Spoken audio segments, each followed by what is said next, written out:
Tonight we're jumping back into the dark side of TikTok, and what I found will completely shock you. Welcome back, family. Before the video starts, I just want to thank all my channel members. It's 2026, yay! New year, whoopoo! I'm actually in Orlando right now, so this video is actually a pre-recording. So did I hit 100K before 2026? I don't even know yet. Hopefully we did. If we didn't, we're definitely gonna hit it sometime this week or next week, or we already hit it. I don't know. You know what I'm saying? Because this is a pre-recorded video because I'm in Florida right now. But as y'all know, these videos get creepy, scary, and very, very dark, so watch at your own risk. Let's get into it. Let's go. He is fishing in another continent. Ho, ho, ho. I'd be willing to bet that most of the people watching this video have never seen this style of fishing before, but hey, I could be wrong. Either way, this is my introduction to this type of fishing. It shows a guy with what looks to be a slingshot. We can see a small steel arrow. He then launches the slingshot, and we can see that there's a fishing reel attached to it. And the caption here says, "Bros fishing on a different continent." What this guy is using is aptly named the fishing slingshot. Makes a lot of sense. And even though in these videos he's launching this way out into the water, it's typically not how it's used. Instead, it's more similar to bow fishing. So your goal here is using the slingshot to skewer your fish and then pull it in. This method of fishing is lightning fast, so the fish do not stand a chance, and it's a little bit more action-packed than your standard cast and wait fishing, so that's probably why some people choose this over the alternative. Personally, I think this is pretty cool. I'm not the biggest fisherman in the world, but I would definitely give this a try. Yo, helping friends is the quickest way to make enemies, but I'll let him tell it. Don't ever give somebody something they ain't asked for. Don't ever give nobody something they ain't asked for. Your homeboys ain't asked you to work for you, don't give it to them. Right. But they ain't gonna never appreciate it. They gonna look at it the wrong way. If they ask for it, then you let them do it. But if they don't ask for it, don't give it to them. And that's facts. Entitlement always kills appreciation. The fact is, when people get help they weren't expecting, gratitude disappears. People will only value what cost them something. And it might take them out of their comfort zone to ask you. But if you just giving it up, then there's no respect for the outcome. And also, you're unconsciously teaching people how to treat you by what you give away freely. So when you give up opportunities and game to people that didn't ask for it, I hate to break it to you, but you're not helping, you're actually just interfering. And no matter how good your intentions are, interference always turns into resentment. Yeah, he's not lying, honestly. A lot of people take a lot of things that they get for granted, mostly if they didn't ask for it, even sometimes when they do ask for it. But it's a situation where, you know what I'm saying, you just gotta you gotta give to people that genuinely want it, if that makes sense. One guy, he got out of a speeding ticket because cops pulled him over and he had a Rubik's Cube like on his lap. The guy was like, "What are you doing with the Rubik's Cube?" And he's like, "If I told you I could solve it in 1 second, would you believe me?" And he's like, "No." He's like, "I'll maybe give you like 20 seconds or something." He's like, "All right," he mixes all up. Yeah. And they're counting and he gets like 20 seconds. He solved it. The guy was like, "That's crazy." He said, "But remember I told you I could do it in 1 second?" And he's like, "Yeah." And so he mixes it up again and he throws it up and catches it and it's solved. The guy was like, "What?" And he's like, "Now watch this." He's like, "I'm gonna throw it behind my back." Mixes it all up, throws it behind his back, catches it, it's solved. The guy was like, "That's insane." He's like, "You're free to go." You're a witch. Get out of here. "Sir, do you know I pulled you over?" "No, but there is something behind your ear." We're a cleanup for a hitman. You don't meet him, you don't ask names. Your pay is $10,000 per day. 5 days on, 2 days off. That schedule matters. The offer comes through a burner phone. No contract, just rules. Rule 1. If the phone rings after midnight, answer immediately. Missed calls count as refusal. Rule 2. You are given an address, not a time. If you arrive early, wait in the car. If you arrive late, don't knock. The door will already be unlocked. Inside, the lights stay on. Always. If a room is dark, do not enter. That's not for you. Rule 3. You clean only what is visible. Do not open closets. Do not check bathrooms twice. If something smells sweet, Ventalic. If it smells metallic, work faster. Rule 4. Never move the body's head first. Drag it by the feet. Faces, remember layouts. You will notice warmth sometimes. Ignore it. Breathing does not mean alive. It means unfinished. Rule 5. If the hands are clenched, pry them open. There's always something inside there should not be. Do not keep it. Dude, why is this dude telling us what to do with a body? Guy is crazy. What do you think this is? No! Shh! Shut! What is that? What is that in that jar, guys?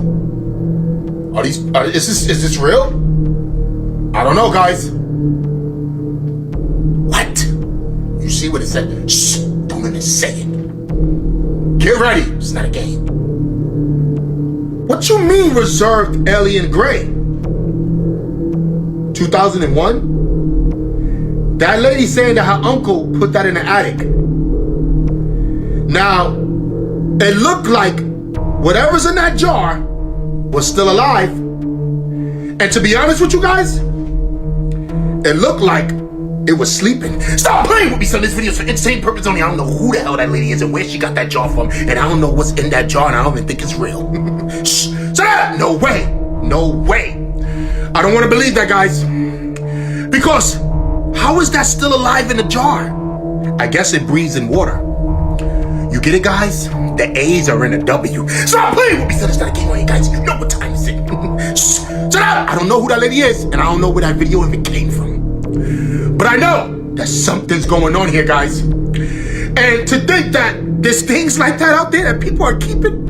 It's about to be 2026, guys. This shit's been alive for 25 years in a jar. Stop playing with me, son. It's not a game on you guys. You know what time is it. Shh, shut up! But I tell you one thing. If I ever go to anybody's house and they pull out a jar with a fake alien in it, nah, bro, get that away from me, homie. According to this story, Chuck E. Cheese grew up in an orphanage called St. Marineras. And because he was an orphan, apparently he didn't even know when his own birthday was, but he really loved celebrating the birthdays of the other orphans in this orphanage. He loved music and playing games, and it just says he loved to sing happy birthday, even though no one had ever sung it to him, which is like so sad. One day, when Chuck grew too old to stay in the orphanage, he moved to New York City, and there he was sad, lonely, and homeless. So he decided to sneak into a pizzeria to sleep there because he loved the music that was playing inside, he loved the smell of the food. But eventually, because he was sleeping there for nights and nights and nights, the pizzeria owner found him and tried to kill him because obviously no restaurant owner wants a mouse in their restaurant. So he was chasing Chuck around, trying to get him, and then suddenly Chuck started singing. And the pizzeria owner loved his voice so much that he employed him to sing to the customers in his restaurant. On his first night up on stage, Chuck was too afraid to sing and kept getting booed. And long story short, he noticed there was a kid in the audience who was wearing a birthday hat. So he started to sing happy birthday to this kid. And everyone loved his singing, everyone was cheering and clapping for him, and the pizzeria became the most popular spot in town forevermore, perfect for families and birthday parties. So apparently that was like the beginning of Chuck E. Cheese. Well, I have a theory, and once you hear it, you won't be able to ignore it. So what if Stevie Wonder wasn't actually blind? Don't scroll, this is where it gets weird. So there's a clip where a mic stand starts randomly falling. No sound cue, no warning, his hand goes straight to it. Then there's the NBA courtside footage. A big play happens, and Stevie turns his head towards the action before the crowd reacts, before all the noise and before all the chaos. And the last evidence is all the jokes that he makes. Stevie has joked for decades about driving cars. And at some point, a joke stops being funny and starts sounding like it's hidden in plain sight. Now, doctors say he's legally blind. Science says heightened senses are real. But if someone wasn't blind, would there be a better cover than being the most famous blind musician of all time? I'm not saying it's true. All I'm saying is watch the clips again. Comment your verdict, superhuman senses, or the greatest long-running secret in the music industry. Well, he did say that he said that he was legally blind and not fully blind, basically meaning that the world around him is super blurry. You know what I'm saying? Legally blind and actually blind is two different types of blind. So I don't really think if he's legally blind, that means he's fully blind. Jackie Chan and 9/11. In the film called Nosebleed, Jackie Chan was going to play a window cleaner who worked at the World Trade Center. While doing his job, his character would discover a terrorist plot, either to destroy the Statue of Liberty or, in some versions of the story, the Twin Towers themselves. Filming for Nosebleed was set to start on September 11th, 2001, at the real World Trade Center. But in a crazy turn of events, production was delayed because the script wasn't finished. The crew left the location, and later that morning, the terrorist attacks on the Twin Towers took place. Jackie Chan later said he realized how close he had come to being in the middle of the tragedy. He believed that if the script had been ready, he might have died that day. Goalkeeper interview. In February 2015, a famous former goalkeeper went viral after a random street interview led to an amazing coincidence. Reporters often stop people on the street to ask their opinions about past matches, but the chances of finding someone who was actually part of the story are very small. However, that's exactly what happened just before the Merseyside Derby, the football match between Liverpool and Everton. BBC reporter Stuart Flinders was out on the streets, asking people if they remembered the 1967 FA Cup match between the two teams, and while doing interviews, he spoke to an older man and asked about the game. But to his surprise, the man replied, "I do. I played in it. I was a goalkeeper for Liverpool." That man was Tommy Lawrence, who had been Liverpool's starting goalkeeper in that 1967 match. The video quickly went viral around the world. Playgrounds in Germany are wild, and I'm not exaggerating. This is what your typical playground looks like here in the US. However, here are some photos of what playgrounds look like in Germany. Yeah. They don't even look like they are designed for kids. And every time somebody posts a playground from Germany on social media, it immediately blows up because people are just so surprised how this is a playground. But they do it on purpose. Yeah, German playgrounds are built like this on purpose because they believe risk teaches kids danger awareness and confidence. They also believe when a kid takes more risk when they're younger, it makes them safer long term. So yeah, that's why their playgrounds are literal survival courses. Hey, in moderation and in a safe setting, I feel like, yeah, it does make sense. Well, there's more shootings happening. This one in Australia, I thought they had like a gun ban in Australia, but Bondi Beach shooting, some people are saying it's staged, some people are saying it's real. Have you heard about that shooting? That's a very interesting scenario as well, because this is a day after the Brown University situation. So there was a tweet by Candace Owens, the end of November. She states that there's going to be a 9/11 style attack. So she says, save this tweet, it'll age well. Now she mentioned this, she said this is going to happen the second week of December. Now lo and behold, second week of December comes along. Now we see the Bondi Beach thing happen and the Brown University thing happen, okay? Now, key word, she says 9/11 style, not scale, not the scale where thousands of people died, style, because 9/11 was a false flag event. You guys know what false flag is? So false flag means the people are real, the whole situation and events are real, but who's and what is behind it, somebody's pulling the strings. Got it. Nothing is like actually what it seems. So it's a false flag event, okay? So she says 9/11 event style type of, thing going on. So second week happens, Bondi Beach happens. Now, isn't it funny that we know who the shooters are right away, but we don't know who the Brown shooter is for days? And that happened before. There were almost two out in the public. They were shooting out there for like 20 minutes. I don't know if you saw the video. So they were out there, just no mask, nothing, just shooting for 20 minutes, right? And this happened on the first day of Hanukkah. A lot of people got, unalived and whatnot. Tragic. Now, isn't it weird that all this went down the same date as the anniversary at Sandy Hook? And who got in trouble for calling that event a false flag? Alex Jones. Alex Jones. I was not gonna lie to you. When we were talking about Brown University, I wanted to mention Sandy Hook, but then I kind of remembered that he got sued for billions of dollars. That's what I'm saying. So that one's touchy because also allegedly there's crisis actors that showed up in other situations that showed up in Sandy Hook. And here's the cherry on top too. Bondi Beach. If you look at Google Images, Google Earth, you zoom out, Bondi Beach. The outside of Bondi Beach is a hook. Now what's on a beach? Sand. It's literally a sandy hook. It's terrible. I know the author of Peter Pan actually had his own Lost Boys because he literally kidnapped them. Let's talk about it. So the author of Peter Pan and Wendy, James M. Barrie, Jimmy for short, had a friend named Sylvia that had 5 children, boys to be exact.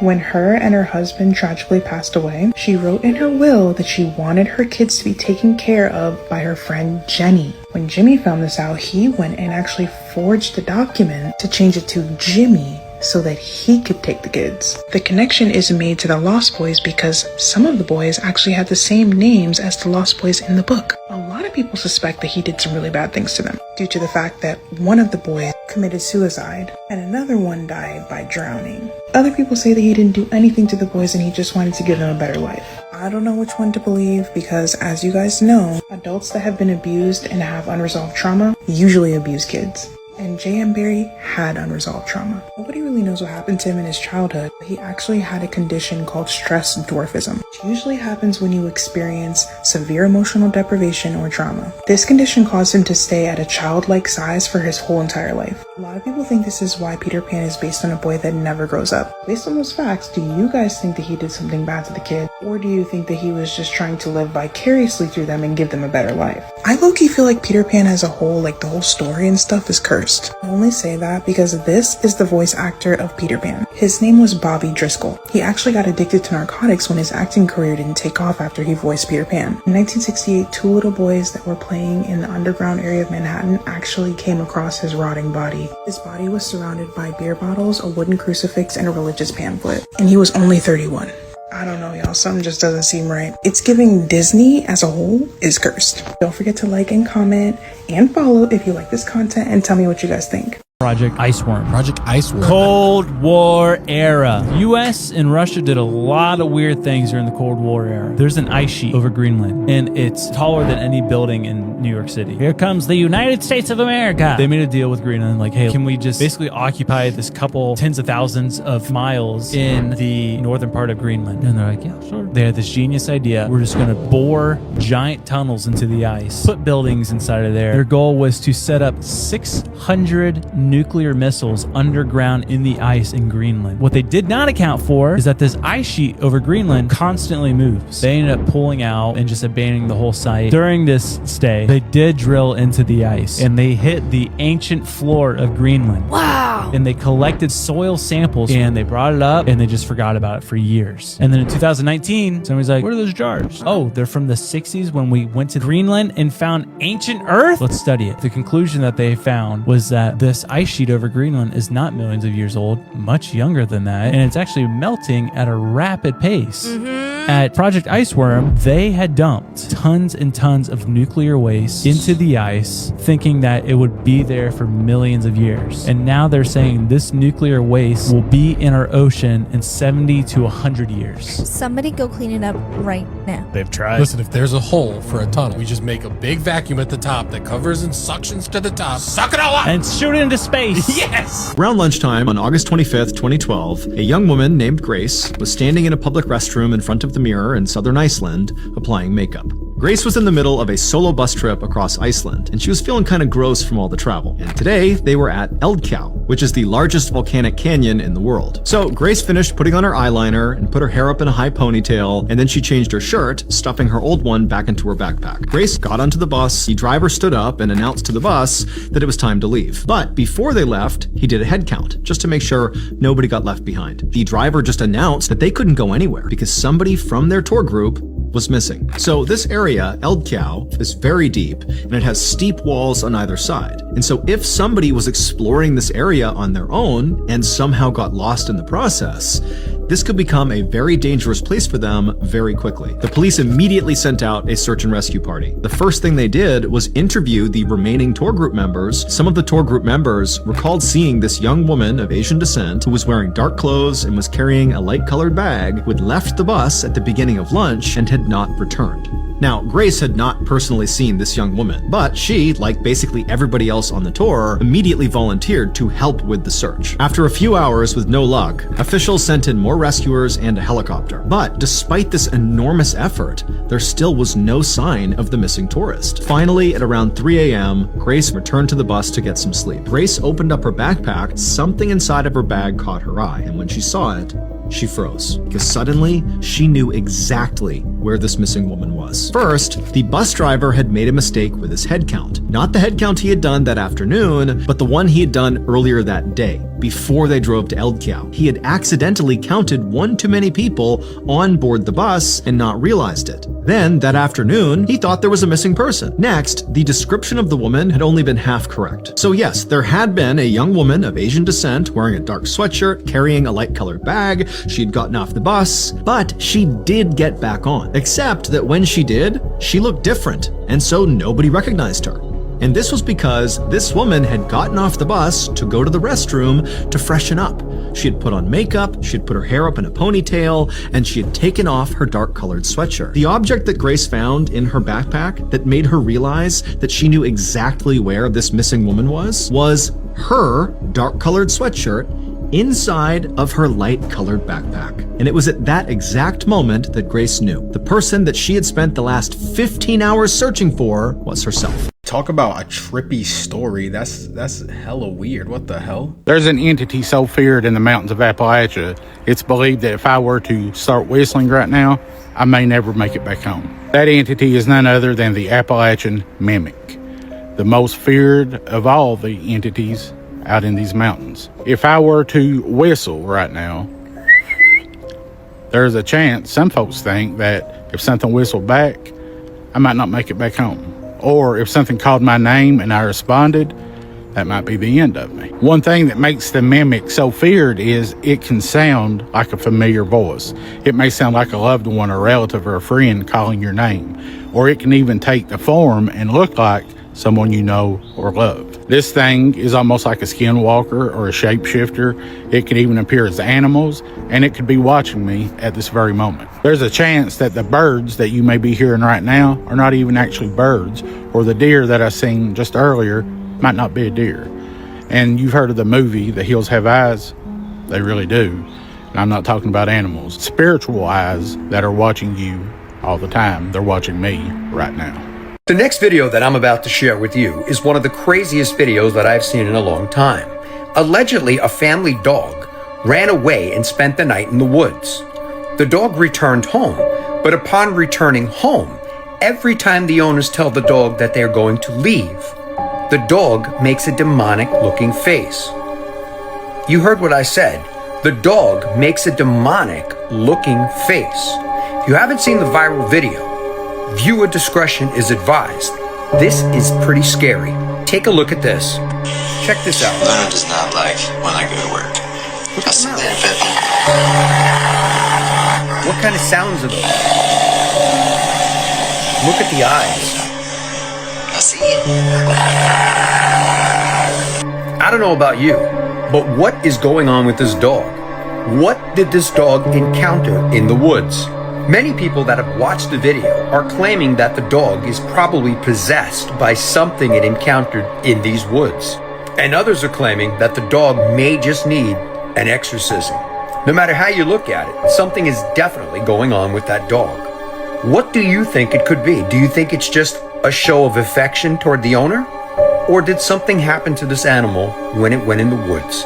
Let me know your thoughts in the comments, and as always, I'd love to hear from you. Dude, that dog either really hates his owner or he's 100% possessed. I'm sorry, they've done what in Egypt? A tomb that was sealed for over 2,000 years was opened by scientists. In Egypt's Saqqara necropolis, a while back archaeologists unsealed an ancient sarcophagus which hadn't been touched since before Cleopatra's time. Now inside of this tomb was a mummy, along with 3 other human bodies. But the scary thing was, and the reason this caused so much divide online, is because the 3 human bodies were perfectly preserved. And they were actually inside of this red liquid in the tomb. The strange fluid actually started bubbling as soon as it hit the air, and obviously the archaeologists were like, whoa, what is going on here? Locals actually begged the archaeologists to reseal this place, thinking that it was some kind of curse, and it caused a lot of speculation on the internet, of course. As crazy as the discovery was, and they were still looking into things such as what the mummies were, why these bodies were preserved, along with other crazy discoveries such as them finding a 2,500-year-old hallucinogenic.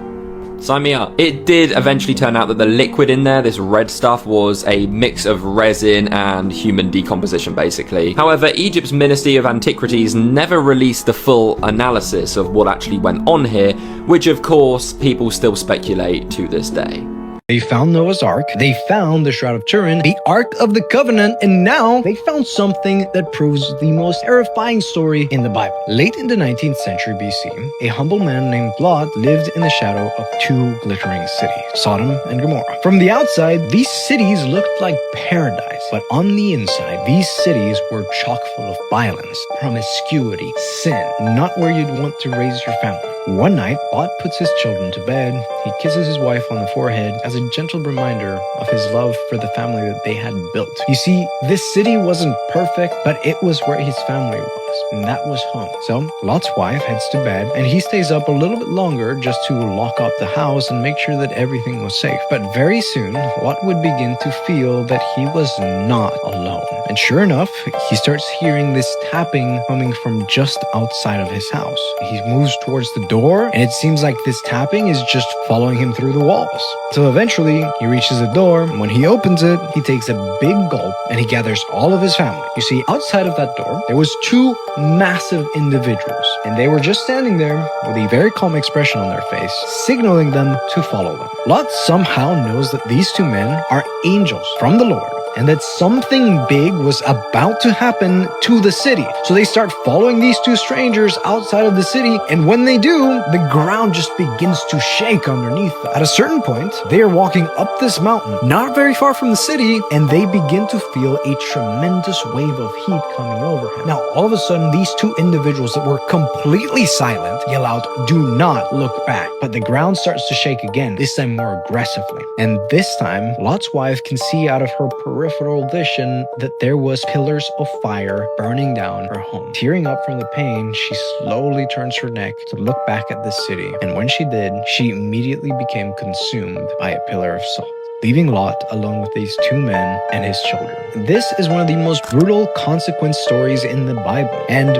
for thousands of years, people assumed that that's what it was, a consequence story. But recently, science has proved something completely different. Researchers at Mount Sodom, overlooking that exact destruction site, found this: a human-shaped pillar made out of 80% salt, dated to nearly 3,700 years ago, the exact timeline that we have for this story. Now, what's unique about this is not just a pillar of salt. It contains carbonized organic material, mineralized fabric inside of where her torso would have been, fossilized collagen, a protein that is only found in living tissue, and signs of exposure to intense flash heat. And this is exactly what you'd expect from the destruction of Sodom. So does this story prove the Old Testament? The city that they described honestly sounds like the average day in Miami. But if I'm being honest, I remember hearing this story, and apparently the pillar is way too tall to be a human. It's like 7 foot plus. But you know what I'm saying? As the years are going on, anything could just add to it so it could make it look bigger. Yeah, it's a very interesting story, I'm not gonna lie. If you don't close your curtains in Appalachia, this just might happen to you. Some people call it folklore, some call it superstition, but a lot of folks in the mountains will tell you that you must close your curtains at night or something like this might be watching you. I'm sure you've heard all the other rules. Don't whistle in the forest, don't reply if something calls your name. But the person in this video broke the golden rule. And, you know, the question I get asked most is, what is the thing watching you outside the window? It's something evil. It's not anything of this world. And once you see it, you'll never unsee it. Check this out. Let me know what you think in the comments.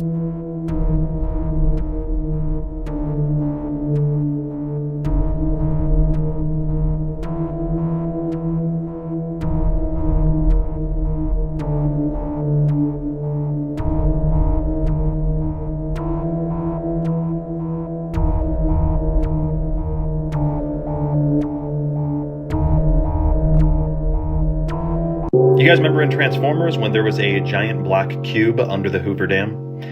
Is that hiding anything in plain sight? Check this out. Just like how they're hiding the secret of the pyramid under the Hoover Dam. The U.S. government! Which is covering up the truth about the ancient pyramid under the Hoover Dam! And I just thought how so many of us, including myself, have been focusing so much on CERN. And what if CERN has just basically been gathering an energy source like dark matter or whatnot to open a Stargate? And what if that Stargate is actually the Hoover Dam? And once I started researching this, I found some interesting articles. There's not a heck of a lot of them, but these articles are all talking about how the Hoover Dam was built like a Stargate. So I believe that a lot of people did different research and that this is all connected and culminating together. There's a few reasons why people are wondering about the Hoover Dam. There's a lot of strange symbolism there as well. It's not like your average run-of-the-mill dam. It's also 660 feet thick. I wouldn't be surprised if it's actually 666, but officially it's 660 feet. You know what this reminds me of though? Washington Monument is 555 feet tall. Do you know what that equates to in inches? 555 feet is 6,660 inches. What a shocking coincidence. Follow for more and comment if you want to see part 2. The dark reason you should leave the United States if you can. There is no point in living in the US anymore. Everything is being inflated to the roof, and only a handful of Gen Zers are going to be able to purchase a home. The job market is scary, graduates aren't getting hired, and an alarming amount of people are being laid off from their jobs. Almost all the food in our grocery stores are literal poison, and they are not fit for human consumption. And new gens will work their entire lives and save for absolutely nothing, because we are living paycheck to paycheck. The American dream now is to just... Listen, I love America. Not necessarily the government or pretty much any politician, but the people and the land are amazing. And this person listed valid reasons as to why America's just not it anymore. It's not a safe place to live, and it seems like our economy is going to collapse any day now. So if you can, it's probably a good idea to leave. But sticking it out is not a bad idea either. Do what's best for you. As always, thank you for watching. Stay weird. Have you ever heard the conspiracy theory that some of your favorite artists are frauds with no vocal talent and their vocals are recorded by other famous artists? I think we're being lied to because Nicki Minaj sounds exactly like Jay-Z if you just slow her songs down. Yo, I never fucked Wayne, I never fucked Drake. All my life, man, fuck's sake. If I did it, I'm Minaj with him. Let him eat my ass like a cupcake. And listen to him singing Anaconda. Jay-Z is a super freaky girl. By the way, what he say? He can tell I ain't missing no meals. Come through and fuck him in my automobile. And I'm eating with the grills. Keep telling me to chill. The music industry will do anything to make money, so the theory goes that they find an artist with a profitable voice and tone, and then they pitch it up or down and give it to someone that they think could be a profitable image and face for that voice. When my homies pull up on your block, they make that thing go rat-a-tat-tat. My homies pull up on your block, they make that thing go rat-a-tat-tat. Either Nicki and Jay-Z record for each other because they're both rappers with a New York accent. Adele records for Sam Smith because they're both British singers who only sing depressing ballads. And Justin records for Post Malone because they're both male pop stars with a similar edge. No artists have commented on this, obviously, but they all seemingly affirm that they do their own vocals. But you need to hear the craziest example, which is Adele and Sam Smith. But before I play it, make sure you follow so you find and know the craziest conspiracy theories about each of these celebrities and request who you want to see next.